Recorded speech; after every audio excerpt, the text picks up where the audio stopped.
अस्सलाम वालेकुम। कैसे हैं दोस्तों? उम्मीद है सभी ठीक होंगे।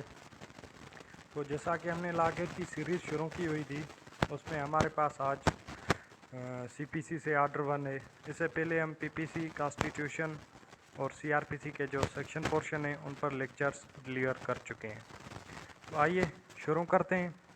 हमारे पास जो सबसे पहले क्वेश्चन है, as per order 1 Rule 1 of CPC, all person may be joined as plaintiff in। तो ऑप्शन ए है one suit, B different suits between different parties, C different suits between same parties, D है none. तो जो इसका correct option है that is option A, one suit. उसके बाद next, persons joining suit on any right must be arising out of। तो जो इसका करेक्ट ऑप्शन है that is option C, same act और ट्रांजैक्शन और सीरीज ऑफ एक्ट्स और transaction. Question number 3, dash dash and dash dash are requirements where court may order for separate trial। Option A, plaintiff may embrace। Option B, where plaintiff may delay।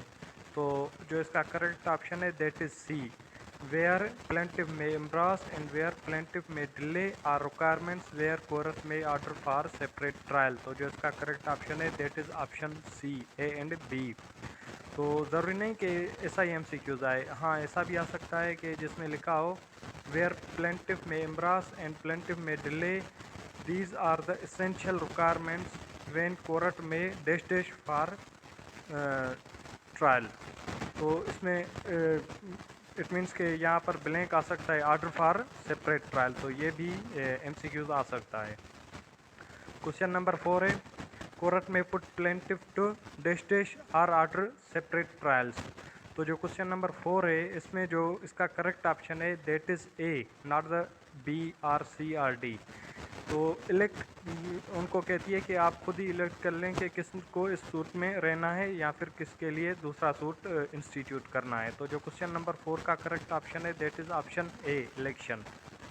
Next, dash dash rule deals with joining of defendants. Order 1 rule 3, order 3 rule 1, order 1 rule 3। तो जो question number 5 का correct option है that is option A, order 1 rule 3। और जो joining of प्लेंटिफ्स से deal करता है that is order 1 rule 1। उसके बाद क्वेश्चन नंबर 6 से, joinder of parties must be liable on same contract. तो जो क्वेश्चन नंबर 6 है उसका करेक्ट ऑप्शन है that is option C, option B, same contract. ठीक है, तो इसमें ये सेम सूट कंफ्यूज करने के लिए दिया गया है या फिर जो ऑप्शन सी है वो कंफ्यूज करने के लिए दिए गए हैं। जो क्वेश्चन नंबर सी का करेक्ट ऑप्शन है that is option B, same contract.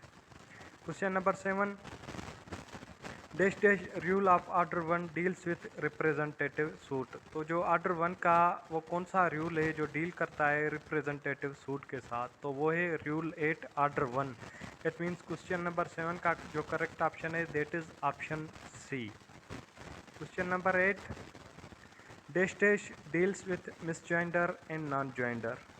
तो जो वो कौन सा रूल है, वो कौन सा प्रोविज़न है सीपीसी का जो डील करता है मिसजॉइंडर एंड नॉन जॉइंडर के साथ। ऑप्शन ए है order 1 rule 9, option B order 1 rule 7, option C order 1 rule 13 और सिंपली ऑर्डर 1 डी में दिया गया है। तो जो इसका करेक्ट ऑप्शन है क्वेश्चन नंबर 8 का that is A, order 1 rule 9 deals with the misjoinder and non joinder.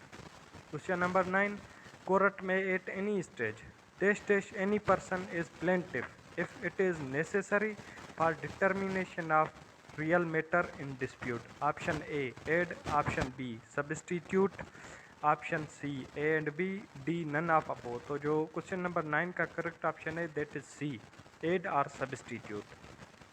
Question number 10, one person may sue or defend on behalf of all on option A, same suit, different suit, same interest और ए and B. तो जो question number 10 का correct option है that is C, same interest. One person may sue और defend on behalf of all on same interest.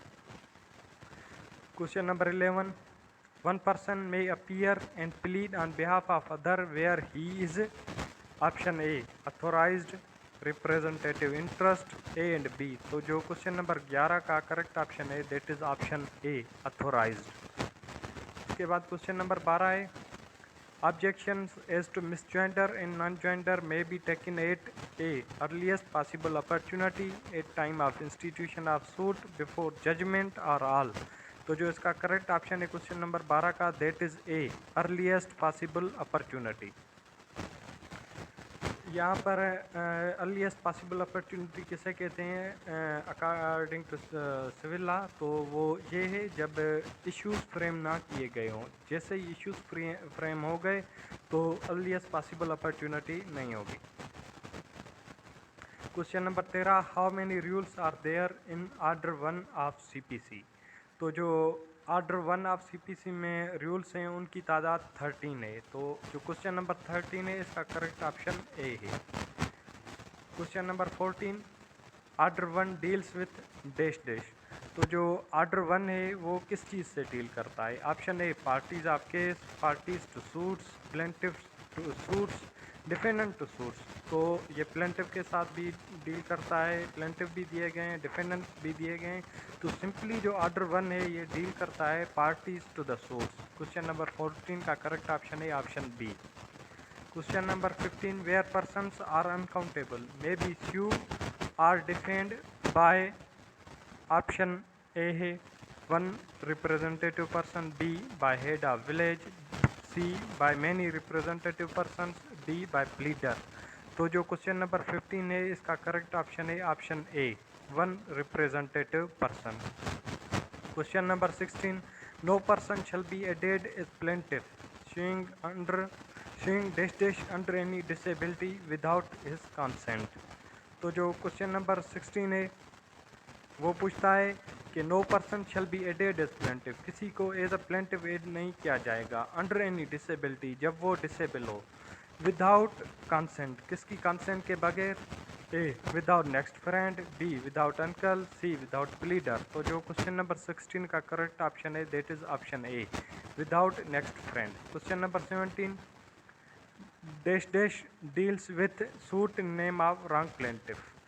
तो जो इसके options दिए गए हैं, ऑप्शन ए है order 1 rule 9, order 1 rule 10, order 1 rule 8। हमने रूल 8 तो पढ़ लिया कि रिप्रेजेंटेटिव, रूल 9 है मिसजॉइंडर नॉन जॉइंडर, और जो क्वेश्चन नंबर 17 का करेक्ट ऑप्शन है that is option B, order 1 rule 10। उसके बाद question number 18, where any defendant, sorry यहाँ पर ये डिफेंडेंट है, where any defendant is added dash dash needs to be amended. जब डिफेंडेंट को ऐड किया जाता है तो किस चीज़ को अमेंड करने की ज़रूरत होती है? Option A plaint, option B written statement, option C any prior application, option D A and C. तो जो करेक्ट ऑप्शन है that is option A, plaint. Plaint को ही अमेंड किया जाता है ताकि जो नया डिफेंडेंट ऐड किया गया है उसको भी सही से पहुंच सके, सही से मालूम हो सके कि उसके अगेंस्ट एलिगेशन क्या है। Question number 19, dash dash gives inherent power to civil court. तो जो सेक्शन डील करता है inherent powers of civil court that is 151, option B. Last question है, dash dash schedule deals with order portion of CPC. तो जो order portion of CPC के साथ deal करता है वो है फर्स्ट शेड्यूल। होप आपको ये टेस्ट समझ भी आई होगी, आपने खुद भी क्लियर की होगी। हम इससे आगे भी करेंगे इंशाल्लाह, लेकिन आप चैनल को सब्सक्राइब करें, शेयर करें, मेहरबानी।